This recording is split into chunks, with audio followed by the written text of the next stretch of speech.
It's Saturday, which sometime around the bend is going to mean game day. But until then, we've got a lot of stuff to talk about. Obviously, realignment's a big deal. Over and unders are a big deal. Can we make some money on other schools in the Big 12? Let's find out. You are Locked On Oklahoma State, your daily podcast on the Oklahoma State Cowboys.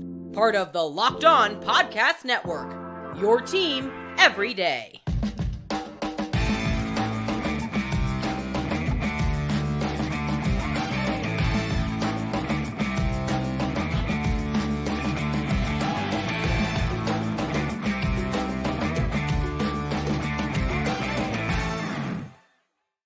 Howdy, y'all, and hello, all. Welcome back to Locked On Oklahoma State, your daily stop for all things Cowboy and Cowgirl related. My name is Cody Stovall. I want to thank you kindly for stopping by to make this your first listen here on Locked On Oklahoma State. We're available on all of your podcasting platforms, as well as YouTube, and you can find me personally at All Day O State. Yeah, Saturdays are usually a very fun-filled, eventful time during college football season. And if you're licking your wounds right now from Oklahoma State baseball, I feel you. If you're licking your wounds from O State softball, I definitely feel you. But football season is right around the bend. So why not have somebody that's recently been brought into the Big 12 talk about it with us? All right, brother man. Here it is from the Big 12 Mafia. Nathan, how are you doing today, sir? I'm doing fine, Cody. Good morning. It is a good morning, and yeah, man, we're getting closer and closer and closer to Saturdays being the Saturdays that we all know and love, right? Wake up, watch some game day, you get your crap talking on to all of your friends and your family, and then you get it rocking and rolling. Well, when you look at some of the over-unders of the league, the disrespect on some teams, to me, is beyond palpable, right? It's pretty. I was pretty shocked, actually. Yeah. And then the amount of respect on a couple teams, it's completely nonsensical. Yeah, that is. So correct. Before we dove directly into some of the over-under stuff, I just had a quick question for you, right? Obviously, I see you got your BYU stuff in the background. So obviously, you have some Cougar love in you. Absolutely. Who is the next rival for BYU in the Big 12? Is it naturally TCU because of the WAC and Mountain West stuff? Or do you think somebody else could squeeze in there and start some controversy? My goodness. That's a pretty open-ended question. I mean, to be honest, next year we could be having Utah back in the league at this rate, right? So, but if we're talking about the current, as it stands, 14 now, going to be 12 teams. Baylor, TCU, Oklahoma State would be fantastic, but I think that's a bit of a reach. But there's some natural rivalries. I think Baylor and TCU are probably the closest to.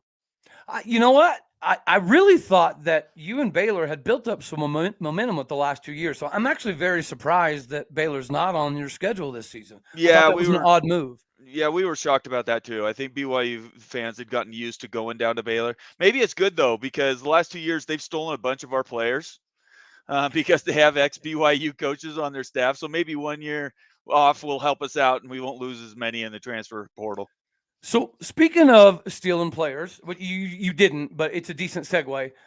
You guys just acquired our former starting left tackle and Caleb Etienne. Yes. And what is the common consensus on campus about him? Has he been able to step in right away and start competing, lifting, running? What's the deal here? Yeah, he'll be a starter. I think we're looking at him being dominant. I'm not sure we're going to have as good an offensive line as we've had the last 2 years. I mean, we just put 2 in the league, I think. And it's going to be a little tougher as we go into the Big 12, but anybody who's picking BYU to win 6 games, I think, is crazy. I'm looking at the over on that for sure. So that's one of the biggest reasons I wanted to have you on the show is because when I looked at all the over-unders, the two that really blew my mind, other than OU, of course. Right. I thought that was crazy too. We could talk about that at some point. But was Oklahoma State and BYU. Oklahoma State because – right, you hear all of this talk about Oklahoma State lost half the roster and da-da-da-da-da. And then I try to tell people that when you break it down, we lost like 4 starters. That's right. It. That is it. You know what I mean?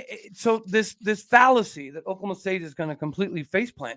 And I'm not necessarily the person that'll stand on top of the altar talking about how Mike Gundy is the greatest thing since sliced bread. That's Right. not my cup of taters. But I will say Mike Gundy hasn't won less than 7 games since 2005. Yeah. Like, it doesn't make sense to me. And we've got the easiest schedule in America, brother. I will say that. I'm happy about it. It's either UCF or you. UCF has a really easy schedule this year as well. So, Well, and so we hit on OU a little bit. OU's over-under is 9.5, as is Texas's. Now, Texas always gets the benefit of the doubt, and they always are projected to play for the national title, which is ridiculous. Do you think that one of those two teams, OU or Texas, do you think either of them get over 9.5?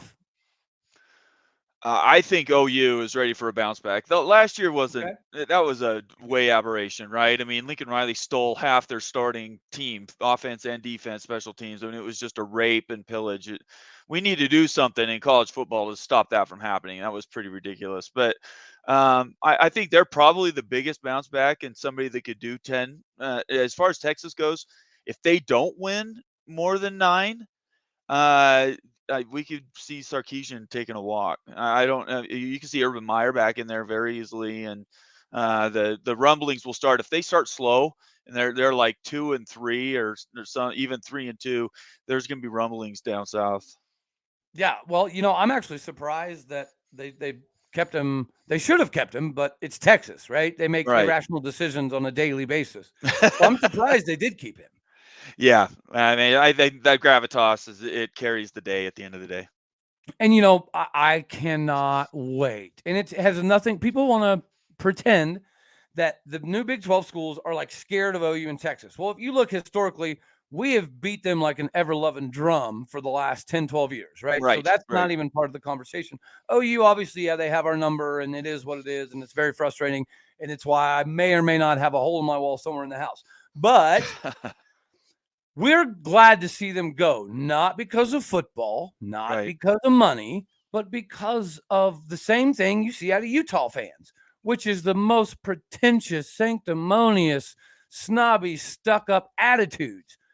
Their fan bases, unfortunately, belong in another conference. Their fan bases will fit just fine in the SEC. It is what it is. We're okay with it. Right. Because the question is not anything to do with OU or Texas. The question is the new Big 12 and the stability of it. Right. And the strength in numbers. Everybody wants to do the same thing. Everybody's looking at the same goal, and they know who they are. And I think that's got real power to it. And Yormark sees that.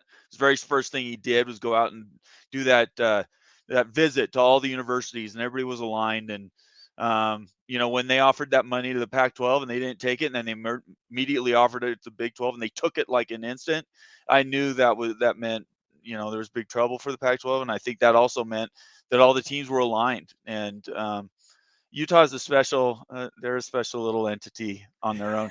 I've got a show that's with a rabid Ute that we're starting up, and but I think he's starting to see the writing on the wall. I think they're starting to understand that they don't see this last 9 months remarkably as a big deal. They actually don't mind being the bad guy in the room. They think it elevates their profile, that everybody hates them. And I told them, I'm not sure that counts. Just being the guy that nobody likes doesn't mean that it elevates your program, right? BYU's program is roughly 50 years old. Utah's is 20. It started with Urban Meyer in 2004, and it's 2023. So I'm not sure that it gets any better for them wherever they go, but we are just blessed to be in the Big 12, and that's why I wanted to start the channels, because I'm really grateful to be here. Well, you're doing a very, very, very good job. And you know what? My appreciation for you, and this is where I feel like we have a connection here. Obviously, I bleed orange. I'm a diehard Oklahoma State fan. Historically, I can go back and dig through a lot of the mental thesaurus, right? Right. But in my world, legitimately, it goes God, family, Oklahoma State, coaching baseball, Big 12. That's my life. That's okay. Right? That's a good 5. That's a good 5. And I really, I get so frustrated at times when I hear some of the conversations with the Pac-12 people, because it's just, It makes no sense. There's no mathematical data, statistical data, financial data out there that I can find, unless I'm blind, that says that the Pac-12 is going to get anywhere near close to what we're getting. And, you hear these debates all the time. Well, what if it's only within 5 million a school? Right. Okay, yeah, then nobody leaves, but that's not the conversation. No, What if it's within 12 million a school? Okay, then probably teams start leaving. Well, And it's I not a don't money. think It's that's not a money thing, Cody. It has okay. nothing to do. It's exposure. If nobody's watching your games in the next 5 years, the Pac-12's value as an entity without USC and UCLA draw my balls, they're going to get left to die. They're going to literally die on the vine out west. Jim Williams put out a message today on Twitter that basically said there's only 23% of the population that lives east of the Mississippi. So, and that includes Oklahoma, that includes Nebraska. We're talking nobody lives over here to just be frank about it. And if everybody's in bed when your games come on, you're going to continue to lose relevance. And that's what the bottom line is. You know what? I think you're 100% right, because stability matters. Absolutely. It absolutely matters. Yeah. And you look at the difference between the Pac-12 and the Big 12. The Big 12 has a very phenomenal foundation, which I will admit, it's amazing to think about the fact that 2.5 years ago, the Pac-12 could have ended the Big 12. They legitimately could have. Yeah. And I do know that there was deep conversations with Oklahoma State and Texas Tech. I know they talked with like TCU and K-State and maybe even Baylor as well. And Houston, they talked to Houston as well. Yeah. But there was like a financial side of it between Oklahoma State and Texas Tech. I legitimately thought we were about to go to the Pac-12. And then the Pac-12 stuck their nose in the air and was like, what, actually, we're way too good for the Big 12. We don't want to muddy our conference with the likes of the Big 12. And this is why. When people say, well, why do you hate the Pac-12? It's because of stuff like that. Like they specifically, George Klaukov put his foot in his mouth over and over and over again.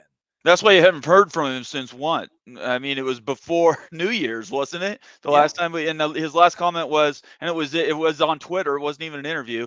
And he basically said, "Oh, everybody's gone to vacation for Christmas, so nobody's around to really negotiate a media deal." And Bob Thompson immediately went online and said, I've been in this for 30 years. I've never heard that in my life.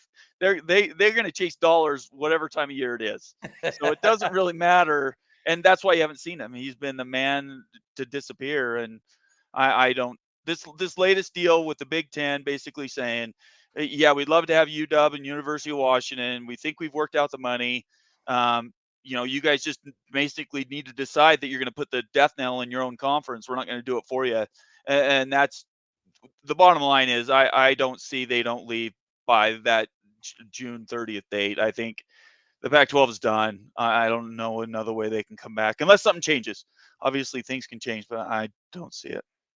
I mean, that is actually an awesome statistic. And Jim Williams is a flipping legend in the game. He is. He is an absolute legend in the game. Yeah. So it is funny when you hear some Pac-12 punditry.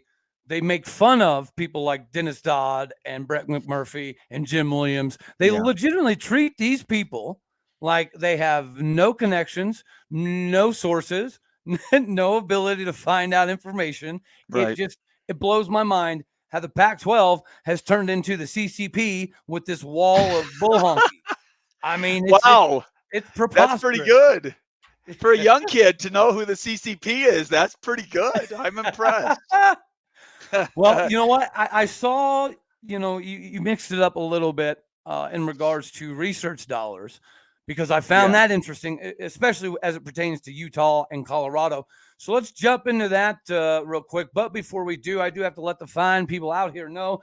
Today, we are brought to you by Built Bar. If you have not had the opportunity to go try Built Bar, you are legitimately missing out. It is the only protein bar on the market that actually tastes like a candy bar, covered in 100% real chocolate, 130 calories, 17 grams of protein, and it's got everything you need, whether it be for a road trip, whether it be for a workout session, whether it be to just get the kids a little bit quieter in the back seat. We have you covered.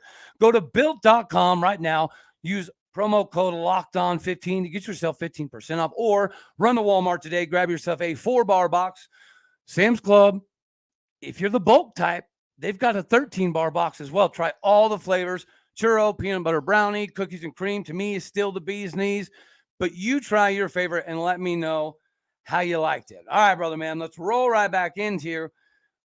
You hear this research dollars, research, like it has anything to do with the landscape of college football. And again, everybody that says that the Big 12 is not a good fit, these are the same people saying that we care more about academics.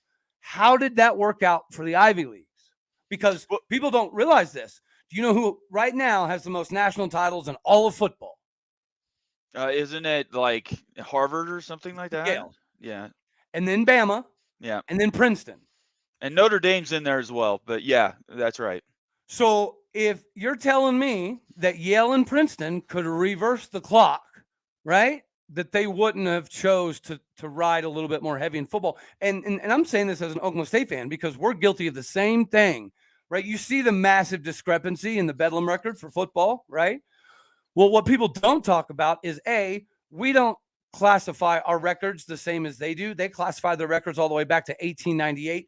Oklahoma State didn't hire our first coach even until 1908. Right. And then so we did the player manager for a long time. And what was the number one sport back then? Wrestling and baseball. Baseball was Football was an afterthought. Sure. Matter of fact, in 1907, the president was about to make the game illegal because it made no sense to them, right? I just don't know where this comes from. I mean, I grew up in the Pacific Northwest. I'm from Washington State, and I was a UW Wazoo guy. And Okay. so I have nothing but respect for the Pac-12. I always wanted BYU to get in. There was an article in 1986. I'm going to have to find it. It's in a trunk in my basement. But basically it said, it was an SI article, and the cover said BYU to the Pac-12, and it had a question mark. And they were talking about that back then. The snobbery and the elitism that is the Pac-12 has been there forever. They always talked about being the Ivy League of the West Coast. And honestly, Cal and Stanford wanted to duplicate what Yale and Harvard did back east. And they kept that going, and it's gone over 100 years now. And you know what? That's hard to unwind. That's hard for them to look in the mirror and say, you know what we build is dead. And it's their own vanity. Larry Scott started it, but George Kliavkoff has driven it into a wall. And, I have this disagreement with Utah fans all the time because they really care for their league. They took a chance on them, and Utah's flourished because of it. I don't devalue that for them. I give them all the kudos in the world for doing that. But honestly, it wasn't because they wanted Utah. It was because they weren't going to take BYU, and they didn't match somebody with Colorado. So research dollars has no relationship with performance on the field or money that goes to universities. If they did, Stanford would win every year because they have like something like a $10 billion fund that feeds the school that doesn't do anything to do for sports. And the research money, if we get back to it, there's some schools that joined the Pac-12 and lost research dollars. Yeah, I saw that the other day. I thought that was pretty crazy because they talked about everybody going up. So exactly. So for all of the Pac-12 media people that like to present this, well, Colorado, they would never give up their research institution money because of where they're located and this and that and the other. That's not that. There's no way that these people actually believe what's coming out of their mouths, man. That's my frustration. And I talked about it when I was, blessed with the opportunity to jump on Mark Rogers' Voice College Football show. I hate the fact that Pac-12 media guys are bold-faced lying to their fan base, right? Like on a daily basis on purpose. That's the part of this that I do not get. Help me understand why somebody would continuously pump out news they know is not true. Well, because they want to keep what they got. They don't want to lose what they have. Nobody likes to think that they're going to walk away from a club they've been in for decades. Nobody wants to do that. They want to be self-delusional, right? It's endowment dollars is what the word I couldn't recall just a second ago. Those endowment dollars you just mentioned it, for Colorado and even Utah, they talk about these huge gains that they made in research, and I think it was Ryan Thomas yesterday, or it was Jeff Fuller put out a document that basically said, no, that's not true. At the very beginning, they doubled or tripled their research because they were in the Pac-12 club. But since then, it has tailed off. It's actually gone down considerably. So this idea that this money is going to disappear just because, or let me give you another example. BYU is rated 83rd. I think they're number 2 or 3 in the new Big 12. Utah's rated 104. So what are we talking about here? There's these schools that say they're going to lose their academic standing because they leave an athletic conference. That was started by Tony Altimore last fall. It was a bunch of nonsense. He presented a bunch of data that basically you just throw on a wall and hope nobody looks behind the curtain because it was totally slighted. If you look at Tony Altimore's, he loves his graphs and his charts. Of course, he does. Right? Graphs and charts, sure. So when I was on the Mark Rogers show, I really, really, really, really was hoping that Altimore was going to be on there because he's not showing up anymore. You're not going to see him again.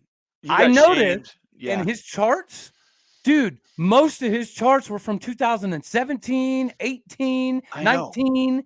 I swear to you, man. Well, they didn't even play football for a year and a half. The COVID year. Yeah. He's acting like these 2017 charts are relevant today, and that's my problem with the Pac-12 media people. They don't get pushed back. They're people in the Pac-12. They eat it up. They gobble it up, right? And then it's like, well, just look at the fine print, dude. It says 2017. What are we even talking about? Yeah, I think it's changing, though. I'm starting to get an idea that Utah sees the writing on the wall. They want the infamous mythical invite to the Big Ten. That is never going to happen. Demographics in Utah, there's only 3.5 million people here. There's not enough eyeballs on TVs to support them moving. Even if they were worth, 75 million? Are you kidding me? My gosh, BYU has an international brand, and they're worth maybe 48, 50 million. So come on. It's never going to happen, and I think they're starting to figure that out. And they were lied to by their leadership. And if Mark Harlan keeps his job, I never call for anybody's job, but I really think he's done them a disservice. And they would be much better in the Big 12. Let's be honest. They got a good program. They can come in. They'd be in the top half easy, right, to start off, but they're not going to run the table. They run down to TCU and play. We played TCU in the Mountain West.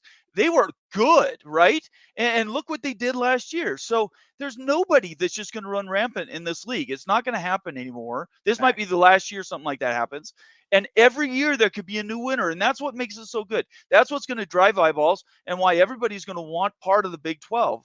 And that money's just going to go up, by the way. The Big 12 is just going to be worth more and more money. It's never going to catch Big 10 and SEC. Those contracts are never going to happen again. What we're going to see now is pretty much the max of what they're at. The Big 12's got nothing but ceiling. Nathan Brown at B12 Mafia, you nailed that one, brother. You absolutely nailed that one. All right, so we'll touch on Utah real quick, and then we'll fire away with the over and unders. Okay. And we'll do the over unders pretty quick because a lot of things change between now, fall camp, so on and so forth. So I think it'll be good to revisit in fall, and then we'll go over more of not just the over unders, but what players are going to cancel out the other player from the other team, right? Do a more in-depth dive as far as the win-loss totals. Okay, but real quick, whenever all this stuff shook down and you saw USC and UCLA bolt in the middle of the night, which, by the way, is ironic that George Kliavkoff, 2 days after USC and UCLA leave, what does he come out and say? The Big 12 is trying to poach all our teams. Like, bro, the Big 10 just got you. Why are you complaining about the Big 12? Right? It's because the writing was on the wall in the beginning, and he knew it. He let the cat out of the bag early, and he knew it. But Utah, I was like, all right, cool. 4 corner schools. I love it. We lose Bedlam. We lose Red River. So give me the Holy War, right? That would instantaneously be the biggest rivalry in the conference. I think that would be good for the conference. Right. I was excited. Yeah. I like Utah. And Whittingham and Gundy are almost identical. Wins, losses, years, alumni, all that, right? Right. A lot of good storylines. And then I start seeing Utah fans. I was like, what is happening right now? Why are Utah fans acting like they're USC? Why is this happening? And it was over and over. And then I was like, okay, because Colorado fans weren't saying that. Yeah, some of their ADs and their donors were like, Right. well, we're too good for the Big 12. But the fans, I live in Colorado. The fans in Colorado, they think the Pac-12 is ridiculous. It does not serve them any good whatsoever. Right. They want some of the old school stuff back. And honestly, they do think that the Big 12 is going to be able to help them kind of get back to where they used to be, because they used to recruit Texas and Oklahoma and Louisiana. And they can't recruit. If you're going to recruit a guy in Santa Barbara, there's no way he's going to come and play in Colorado, right? That's those McCarthy days are gone. We're not going to get in those recruiting classes anymore. They need to go back to bread and butter and be in the Midwest and the South. But yeah, man, and so all of this sanctimonious crap fest I saw out of Utah, I was just like, you know what? Fine. If you want to be the person that purposely stays on a sinking ship, you want to go down with the captain? Cool. Do it then. So I moved on from Utah. I'm over it. I'm over the Holy War. I'm over their fan base. I've moved on to San Diego State, buddy. Isn't that ironic? We're talking about San Diego State 100%. Like they're the coming, right? It's just Utah. Look, the respect you have for Utah and the program in the last 20 years is warranted, and I think every BYU fan should dip the hat and say, you got the chance, we didn't, so we appreciate you and we value you. The thing is these guys are both separated at birth. They were twins. BYU and Utah are separated at the hip, and they will never be separated. I don't see it, because they're too alike. They're sides of the same coin. And the only time that I could ever see anything being permanent is if we went to the two big super conferences, which I don't know that ever happens again, because I'm not sure that money's going to be there in 10, 15 years. I'm saying 3. Yeah, I think 3 too. I agree with you. Yeah, 3 20-team leagues is what I'm guessing. Mm-hmm. Yeah, and if San Diego State gets in and Utah loses their chance, they think that just by default the Big 10 is going to pick them up. That's not how it works. These guys are into making money, not charity cases. Yeah, it is. Why is there so much delusion down the road from y'all? Why is this a thing? Because they've won a couple of Pac-12 titles, which, by the way, not win any Rose Bowls. I don't know. I mean, the Pac-12, I'm sorry, but it's just, I've said it before, I'll say it again because it's true. Winning the Pac-12 over the last 4 years is like winning an award for being the world's tallest midget. It means absolutely nothing. It doesn't have a lot of value, and I think Utah's starting. It's going to take a while to unwind it, but you're going to start seeing some messaging, I think, coming out saying, okay, we realize now that we're not going to ever admit that we were wrong or that we should have done things differently. We held on to the very end, but I think the writing's on the wall. I don't see how UW and Washington don't move before this next season. And you're probably right. For all of the crap that they like to talk, they're not unintelligent. They know the lay of the land. They know that the Big 12 is probably their best bet to stay relevant. So you're probably right. It'll probably be Utah, and San Diego State will go to the Pac 7.5. Yeah, I'm not even sure what's going to happen there. I cannot see Cal and Stanford playing in a league with San Diego State. I can see Cal wanting to fly across the country and play in the Ivy League before they play San Diego State once a year. I just can't see that. So I don't know. In my opinion, those 4 teams are going to go to the Big Ten, and it's just going to be done. All right. So now we'll move in here to some of the over-under conversations. Okay. So we just talked about Texas and OU, right? And both of those are kind of interesting. So without kind of doing a deep dive and going over roster schedules, all that fun jazz, just blanket observation. Do you think that Texas does, in fact, go over or under 9.5, brother? Are we talking regular season, right? Not bowl games? Yeah, let's do regular season. Regular season. Okay, so I think Texas is an under. I think Oklahoma is an over. What's the number on UCF? Was like 4.5 or 5? UCF on FanDuel 6.5. 6.5. So yeah, I think their schedule says they can do that. BYU was at 6. And I think that they easily 7.5, 8, but I don't gamble sports. So for me, I would swap those. All right. I think OU is going to be considerably better. I think their defense is going to be one of the top defenses in the country. I'm just not super, super sold on what they have going offensively. I know a lot of people love Jeff Lebby, and I know everybody thought that Jeff Lebby and Dylan Gabriel, since they were, birds of a feather and they've already flocked together before, it would Right. be a seamless transition. It was not. Now, I can understand the defense being a problem. When you lose 42 players, I don't care who you are, you can be Alabama. It's going to take some time to get everybody on the same page, right? Right. So you knew last year was going to be a little bit different, but I didn't see much in their spring game that tells me that they're a 11 win, 10 win, 12 win team. Texas, though, as much as it hurts my heart to admit, this is the best Texas I think we've seen in the last decade. Oh, wow. Okay. I do. Well, and I would defer to you because you've played these guys now for decades, and I'm a new kid. I know these schools. I mean, I'm old enough to remember them and everything, but I don't know the nitty gritty like you do. So I defer to you. All right, let's jump on K-State, 8.5. And they've got to go play Missouri early on in the non-con, and that game might kind of tilt where their over-under is going to be. But again, blanket statement, just checking it out, 8.5. What do you got? Over-under on K-State? Yeah, I think I would take the over. I think they're good. Okay. You know what? I'm with you. I'll take the over there as well. Texas Tech, 7.5. This one's interesting. They're going to be good, but I think they're going to be good and also fall under. But Right. what do you think? I think if BYU beats them, they're definitely under 7.5. That game is going to dictate really the way their season is perceived, I think. Okay, and then we'll move on to more disrespect. How do you play for a national title and you bring in multiple 4 5-star guys from places like Georgia and Bama, and then your over under be 7.5 for TCU? I don't see it. Why would they drop off 5? What is that? Almost 5 games. That bad. I don't see TCU dropping that far. No.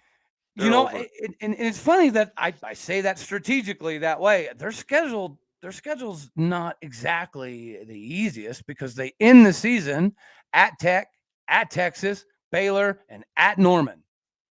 Yeah, and they play BYU at home. So I think in a lot of these games, BYU is going to be the swing vote. I think you bring up a good interest. If Oklahoma beats BYU in November in Provo, they're over. If they don't, they're going to be an under team. I dig it. All right, Baylor. They lose Siaka Ika, obviously, right? The man that took over 5 different offensive linemen at one time almost. Yeah, that guy should have been at BYU, by the way. We're really sad that we lost him. Yeah, he's a BYU guy. That sucked. Okay, so 7.5. Are you going over or are you going under?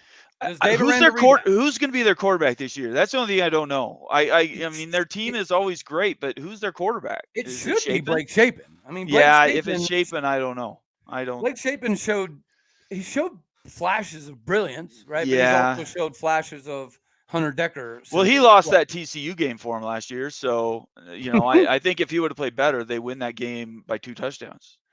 All right, so my Cowboys at 6.5, which we already kind of covered. Gundy hasn't won less than 7 games since 2005. I would take the over. Mike Gundy's a great coach, and he'll get him to 7. Buddy, maybe it's my orange-colored glasses, but our schedule, to me, we can win 7 games with our third-string quarterback. Well, there you go. That we have. There you go. I think you guys should be at the top every year. You should be top 3 every year. We should be. Yeah. We should be. Yeah. All right, UCF 6.5. They get the easiest schedule. I think they could easily do 7.5, 8. There you go. I like it. All right, this one's interesting. Rock Chalk Jayhawk. They have a pretty darn good team. Yeah. They have a pretty darn good staff. They don't have a lot of depth, but they have a lot of talent, and they have the best quarterback in the conference, hands down. What's their over/under? 6.5. Yeah, I hate to do this, but BYU is going to be a tipping point for Kansas. I think BYU plays. I think they're in. What is it? Lawrenceville? Is that what it is? Lawrence, Kansas. Yeah, Lawrence and Manhattan. Manhattan, that's right. I think we play in Lawrence, and I think BYU is going to struggle in that game. So I would take the over. Really? See, yeah. I similar to Texas Tech, I think they'll be better, like pretty dang good, but still fall a little bit short just because of the strength of the conference. And Yeah. then we move to the other one that I was personally disrespected on was BYU at 6. I mean, I know you're going to take the over, as Oh, you geez. should, as I know I'm going to take the over as well. Right. Give the people out there a little tidbit as to why we should all So take the over on the Cougs. so people are sleeping on BYU. I mean, they look at last year and they say, well, you lost 4 games, and basically the month of October they took off. But their defensive coach, he was nice guy, but he couldn't. He had no there was no system. He basically didn't coach him. He threw him out there and said, okay, everybody cover somebody. And it was drop 8, rush 3, the worst defense I've ever seen in my life.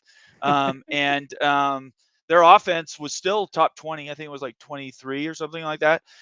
So we do have a new quarterback. Keaton Slovis is transferring from Pitt, who's an ex-USC guy.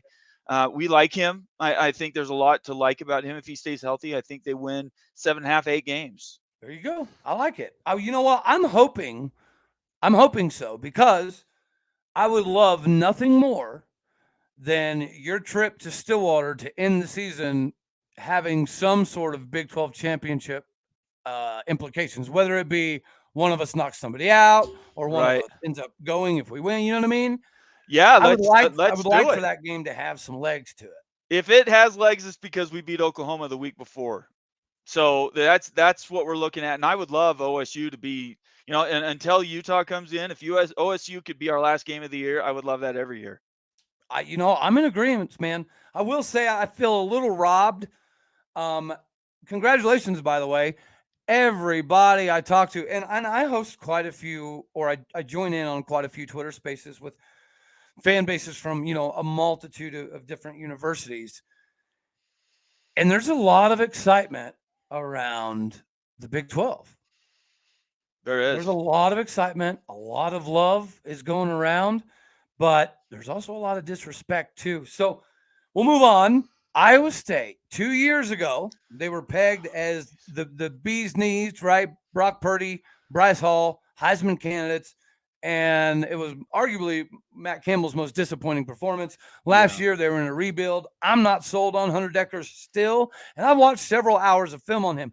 I've tried to love Hunter Deckers. I just can't do it. So I'm going under at 5.5 for Iowa State. What say you, sir? Yeah, I agree with you. I think they're going to be under. Yeah. I like and Matt Campbell might be getting fired, if not this year, the year after. Yeah. You took the words right out of my mouth, brother, man. Yeah. Iowa State's going to struggle in this new Big 12, by the way. How about the old Neil Brown-led Mountaineers of West Virginia at 4.5? Geez, my heart says let's go over, just because it's tough to not win 5 games, but they might only win 2 games this year. They start the year with Penn State and Pitt. Yeah, they have BYU at home, which I could see BYU. I actually have them losing that game, so I don't know. I think he lost that team last year. Why didn't they let him go last year? I don't get it. That is a phenomenal question. Phenomenal question, because it looked like it was all but a done deal. Like there's no way they could bring him back. And even West Virginia media was saying, yeah, he's gone. And then they announced that he's staying. It's like, well, why? And not only that, man, you get this new schedule, and yeah, I think they avoid Texas. Okay, cool. But they don't avoid Texas Tech, TCU, Oklahoma State, or OU, or Baylor, or BYU. Yeah. I think they're gonna have some challenges. I do. Yeah, I'm gonna take a bold stance here. Okay, I'm gonna say they beat Penn State and Pitt to get. Oh, do I want to go over? I want to really, really, really. But you know what? Yes, I am. I'm going to take the over. I don't know why. Penn State and Pitt? Are you kidding me? Penn State could be top 5 this year. They won the Rose Bowl. They blew out a good Utah team. Listen. I'm trying to Big 12 Mafia this thing right here. Okay. Okay. I'm trying to speak this one into existence. Okay. All right. I know it's positive. Yes. Glass half full today, baby. All right. All right. Good. The other Cougs in the new Big 12 at 4.5, the fighting Red Bull-induced Dana Holgersons. Yeah, Dana Holgerson. If he doesn't have his players fighting on the sideline, I think they might win a few games, eh? You know, I it's don't funny, know. man. They're gonna struggle. He needs to get some more. Houston is in the mother of all hotbeds for football players. They need to really start recruiting and putting some money into their program. I really thought that I know, man. I thought they were going to have a pretty good year, but I also thought that a large portion of their success was going to be contingent upon Donovan Smith, the Texas Tech transfer. Right. Right. He has led comebacks to beat Houston twice. That's 2 games Tech should have lost. Right. So Houston is going to be circled that game. They stole our best freshman wide receiver. Hats off to Houston on that. I know Boogie Johnson and his family pretty daggone well. So good for them. But how do they get over 4.5 in this new Big 12? I don't know if they can, man. Can they travel? That's going to be the biggest challenge for Houston. Is they can win down there. I don't have a problem with that, but can they win one away game? I don't know. They would have to win all their home games and win, or I guess just their home games, and they would be over, right? Yeah. But I don't think that's possible. So I would probably take the under. You know what? I just for devil's advocate, I'll take the over. I don't feel super confident about it, but their offense I think should be good. But that's what's perplexing is they're still in a competition. Donovan Smith has not taken the job from Coley. Right. Coley transferred in a couple years ago, and yeah, they seem to like him. So to me, if Donovan Smith hasn't ran away with the job, then that means that they're offensively in a little bit more precarious situation than I even thought. So I'll take the over. It does sound like that. Yeah. I'll take the over, but I don't like it. All right, Cincinnati, 4.5, new coach. Yeah. New conference. No, they're going to struggle. If Fickle would have stayed, I definitely would have put them. I think they needed to win they're 5.5, so they got to win 6. 4.5. 4.5. So yeah, I don't think so. I think they need to complete rebuild. I'm with you. I'm with you, brother. Cincinnati's going to struggle. Luke Fickle leaving just to go to a Big Ten school, then they were going to match his contract. I just don't. Mm-hmm. That's unfortunate. I think that's modern day college football, though. So. And I'm with you, man. I really was hoping he would roll into the new Big 12 because I thought it would have helped the perception of the Big 12. Legitimately speaking, it is what it is, though. We're gonna have to earn our way there, and it's fine. Yeah, right. I'm beyond fine with it. Right? TCU proved last year the gap between us and the Big 10, it's very minuscule. The gap between us and the SEC, it's massive. We got to find a way to reel that in. Yeah, they're a different level down there. And if BYU schedules another SEC school after this new conference that we're in, I'll be very upset. We don't need to do that anymore. We don't need to fight for eyeballs. I don't want to play an SEC game in the SEC land anytime soon. I'll be perfectly honest. Well, we've got a home and home with Bama and Oregon coming up, so I'm excited for those. You'll win that. I think you guys will win the home game. Oregon, they do travel a little bit. I mean, they'll beat Ohio State a few years ago, but they're not the greatest on the road team either. Oregon sucks. They're almost Oregon's impossible fan to base beat. is worse than Utah's. Yeah, they really are. Yeah, just get ready for that. Stanford, Cal, all they can have it. They can have each other. Right. They can go down together. UW is okay. If you guys can get some Washington games, I recommend it. Well, I will be watching some Washington games because we had one of our corners transfer out there. So I'll be curious to see what he does. Okay. Just like I'm going to be curious to see what Caleb Etienne is because honestly, man, he's a good story, right? We got him. He was way out of shape. He was a mountain of a man. It took 1.5 years. We shaved off almost 70 pounds. Wow. Okay. But still, last year, he graded second worst on the team in MAs. And what happened was this spring, it was his job. We brought in Dalton Cooper, the Texas State left tackle who had 1,380 snaps and only gave up 7 sacks. That guy. Wow. Yeah, he's our left tackle. So Caleb Etienne was going to be hands down, no questions asked, our right tackle, right? It wasn't even a question. I mean, heck, we could have even slid Dalton Cooper over to the other side. So Caleb maintained his job. But he didn't hold on to his job. And then after spring, he was told, come fall camp, you will be splitting first-team reps. And he said, no, I don't want to do that. And we said, well, flipping sorry, bud. That's what it is. We're not going to guarantee you the first-string snaps if you haven't earned them. You're going to have to split in the fall, and we'll decide game one. And he was like, no, I don't think I should have to compete. I'm out. Well, he's come in to compete in Provo. So I think he came in with the right attitude, and he's got one of the best offensive line coaches in the country. So I think, yeah, if they can just get him basically dialed into the program, I think he'll be real successful. All right, brother, man. Nathan Brown, thank you very, very, very much for hopping in here. Yeah, and we'll try to work it out schematically to where we can make this a weekly regular segment. Okay. But until then, let the fine folks out there know how they can find your work and what you have going on. Make sure you plug yourself for later today, buddy.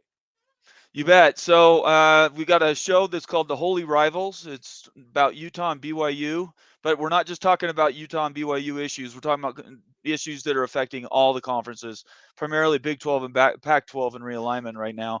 So that's at 3:00 Mountain, which is your 4 Central. I really encourage you to come to that. It's at the Holy Rivals. Sorry, space there for a second. And then all my Big 12 Mafia stuff is at B12 Mafia, and I'm on Twitter. I'm really active. Follow me up, and we have some shows coming up into next week that'll be posted on the same channel at Big 12 Mafia on YouTube. Awesome, brother, man. Thank you very, very much. If you notice there, the screen popped up. I forgot to add your name in. I screwed the pooch there on that one. My apologies. That's okay. But hey, man, thank you very, very much for jumping in here. I love what you're doing. I'll be at my son's baseball tournament, but I'll try to catch the Jim Williams show whenever I get back because I am very intrigued by that. Congratulations on what you're doing. Continue to do it, man. I see the rise. I see you putting the work in. And yeah, man, thank you very much for your time. I greatly appreciate it. Oh, you very humbly. Thank you very much. Appreciate being on your show, Cody, and look forward to being here again. Absolutely. Hang out for a bit. I'll holler at you off screen. But until then, everybody out there, that's all we're going to have for this one. As always, I love you all. God bless. Go Pokes. And thank you for tuning in to make this your first listen here on Locked On Oklahoma State. Alrighty, y'all. Later.